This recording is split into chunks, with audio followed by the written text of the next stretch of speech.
So I remember, so just to tell you just how, just to encourage you as you're going on that bumpy road toward entrepreneurship and trying to become who you're supposed to be, you may not always get supported. So there was a point. So what happened was this little white girl, believe it or not, she made this crazy deal with me. She said, how about this, Dr. Watkins? You don't pay me a penny.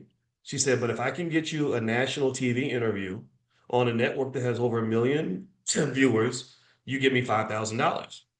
And so I was like, oh, okay, great. Because in my mind, her saying she wanted $5,000 to get on national TV, that was like me giving her no dollars. Because I'm like, this isn't gonna happen, right? And so anyway, believe it or not, this little girl pulled it off. She was a 25-year-old white girl. I'll never forget, I don't remember her name. And my first interview was literally the worst first national TV interview you ever want to have. I was actually on Fox News. I didn't know that Fox News was Fox News at the time in terms of how they operate politically. I didn't know literally the interview was a complete ambush. It was crazy. And I was so nervous. My heart was pumping out of my chest.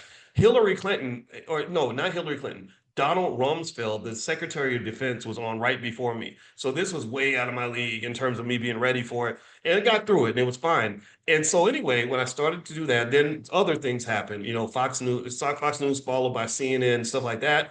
And I started to get a little more attention on the work that I was doing. And in fact, I was on CNN and stuff like almost every week eventually until I got blackballed from CNN and Fox because I said some things about Bill O'Reilly in terms of calling out his racism, and that was when I didn't realize how white folks on both sides of the aisle might work together actually. And it was right during the Obama campaign where I literally got blackballed. So you didn't see me on national TV during that time because they do blackball people, and it's fine. But it taught me a lesson about economic independence, and I'm going to get to that. I promise you, this story has a point for sure, and I want to make sure you see the economic lesson in all of this. Okay, so anyway. So then, and then and one of my favorite times in terms of national exposure was Wendy Williams. I was nervous about that show. I didn't know what to expect. I seen her fighting with Whitney Houston on the air or something, so I didn't know what to expect. But it turns out Wendy has a lot of respect for professors, and she was very gracious. One of the best interviews I ever worked with. I met Charlemagne at the time, and it was just a great experience, right? So long story short, when this started to happen, as soon as things started to take off. I remember I met this white guy on campus at Syracuse. I forgot his name, but he'd been in media thousands of times. I keep forgetting his name, but he's a big guy in journalism.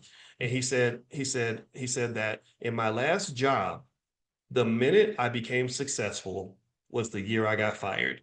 He said, you cannot underestimate how jealous other people around you may become if they start to see you kind of elevate. They'll root for you when you're losing, but they may not root for you as much when you start winning. Only true friends will keep rooting for you when you start winning.